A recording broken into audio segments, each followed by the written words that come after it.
Hi hello welcome to my channel. நம்ம என்ன concept பற்றி பார்க்க போகிறோம். மைவி3எஸில் புதுசாக ஒரு அப்டேட் கிடச்சிருக்கு. அது என்ன அப்டேட்டு என்ன டீட்டெயில்ஸ் சொல்லிட்டு வாங்க வீடியோக்களை பற்றி டீட்டெயிலாக பார்ப்போம்.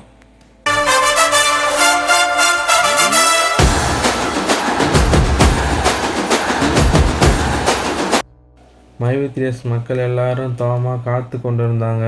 இந்த அப்டேட்காக தான் கிட்டத்தட்ட 2 வருஷம் கிட்ட வெயிட் பண்ணிட்டு இருந்தாங்க. என்னடா இப்படியே போயிட்டுருக்கு, என்ன பண்ணுறது ஒன்றுமே புரியல அப்படின்னு சொல்லிட்டு ஃபைனலாக அந்த அப்டேட் இன்றைக்கி தான் நமக்கு கிடச்சிருக்கு. அது என்னென்னா, நம்ம கம்பெனி மேலே உள்ள சார்ஜ் ஷீட் ஃபைல் எப்போ பண்ண போகிறாங்கன்றது டீட்டெயில் நமக்கு இன்னும் தெரியாதே இருந்தது.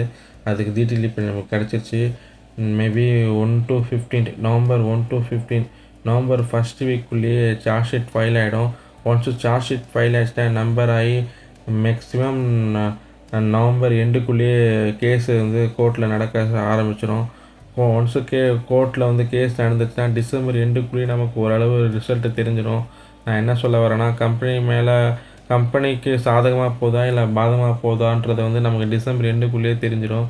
ஒன்ஸு நமக்கு சாதகமாக போகல பாதகமாக தான் போகுதுன்னா, கம்பெனி மேலே யாரெல்லாம் இன்னும் கேஸ் கொடுக்காதவங்களோ தயவுசெய்து எல்லோரும் போய் கேஸ் கொடுத்துடணும்.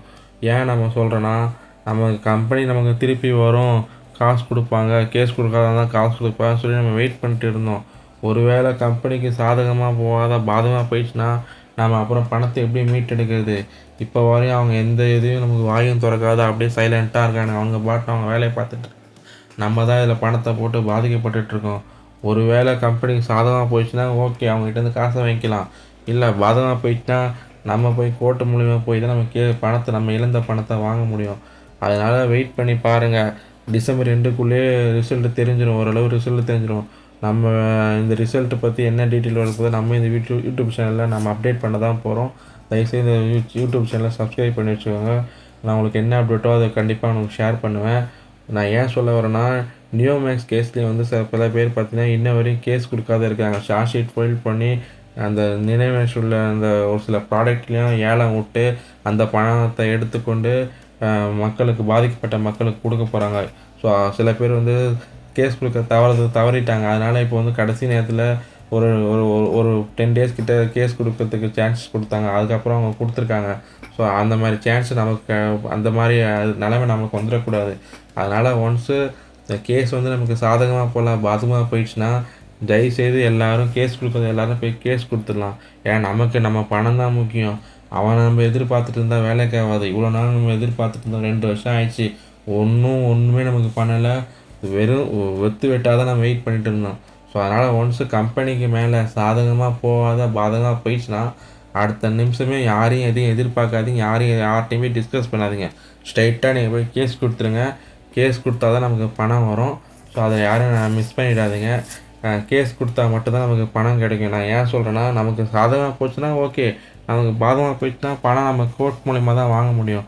ஸோ கோர்ட் மூலிமா எப்படி பண்ணால் ப்ராப்பராக நம்ம போய் அவங்ககிட்ட போய் நம்ம போய் ஏதாவது நம்ம ப்ரூஃபு நம்ம எதாவது காமிச்சா தானே கொடுப்பான்.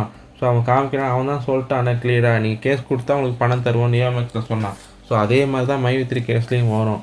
ஸோ அதனால் சார்ஜ் ஷீட் போட்டு கம்பெனி என்ன கேஸ் என்ன ஸ்டேஜில் போயிட்டுருக்குன்னு சொல்லி நான் உங்களுக்கு அப்டேட் பண்ணுறேன். நிறைய பேர் அப்டேட் பண்ணுவாங்க. ஸோ அப்டேட் பண்ணிட்டு ஒரு வேளை நமக்கு சாதகமாக போகல பாதகமாக போகுதுன்னா கேஸ் கொடுக்க மறந்துடாதீங்க. அதான் நான் மீண்டும் நான் அதை ஏன் சொல்கிறேன்னா, இவ்வளோ நாள் நம்ம வெயிட் பண்ணிட்டோம். ஸோ ஏதோ கம்பெனி மேலே ஒரு பற்று, எம்டி நல்லா பேசினார், நல்லா சூப்பராக பேசினார், வாழ வைத்து வாழ் தீமைக்கு நன்மை செய் அப்படி இப்படின்னு தத்துவத்தெல்லாம் தாரக மந்திரத்தெல்லாம் எடுத்து விட்டு நம்மளை நல்லா கவர்ச்சியாக வச்சுருந்தார். ஸோ அதனால் வெயிட் பண்ணோம். நம்ம கேஸு சார்ஜ் ஷீட் போட்டதுக்கப்புறம் வெயிட் பண்ணுறோம். ஒரு வேளை கம்பெனிக்கு சாதகமாக வரல பாதகமாக போயிடுச்சுன்னா அதுக்கப்புறம் வெயிட் பண்ணி ஒன்றும் யூஸே இல்லைல்ல. அவங்க கம்பெனி ஆரம்பிக்கலையோ நமக்கு தேவையில்லாத விஷயம். அது சாப்டருக்குள்ளே நம்ம போக விரும்பல. நமக்கு இப்போதைக்கு நம்ம போட்ட பணம் நமக்கு வேணும். அதனால் ஒன்ஸு நமக்கு சாதகமாக போகல அப்படி இல்லைன்னா கண்டிப்பாக கேஸ் கொடுத்து ரிஜிஸ்டர் ஃபைல் பண்ணிடலாம். அப்போ தான் நமக்கு பணம் கிடைக்கும். இல்லைன்னா நம்ம இன்னமும் அப்படியே வெயிட் பண்ணிவிட்டு 2வது கம்பெனி ஆரம்பிச்சு பணம் தருவானா போய் தயவுசெய்து போய் வாங்கிக்கோங்க. ஆனால் என்னோடய ஒப்பீனியன் கேட்டால், கம்பெனி மேலே சார்ஜ் ஷீட் போட்டு கம்பெனி ஃப்ராடு கம்பெனி அப்படின்னு நிரூபணம் ஆயிடுச்சுன்னா கேஸ் கொடுத்தா மட்டும்தான் பணத்தை எடுத்துக்கொள்ள முடியும். ஸோ அதனால் இந்த சார்ஜ் ஷீட் போடுறது நவம்பர் 15க்குள்ளே நடந்துடும். டிசம்பர் எண்டுக்குள்ளேயே கம்பெனியோட ரிசல்ட் தெரிஞ்சிடும். ஸோ ஒன்ஸு நீங்கள் எல்லோரும் எதிர்பார்த்து காத்து கொண்டு இந்த ரிசல்ட் இப்போ கிடச்சிருச்சு.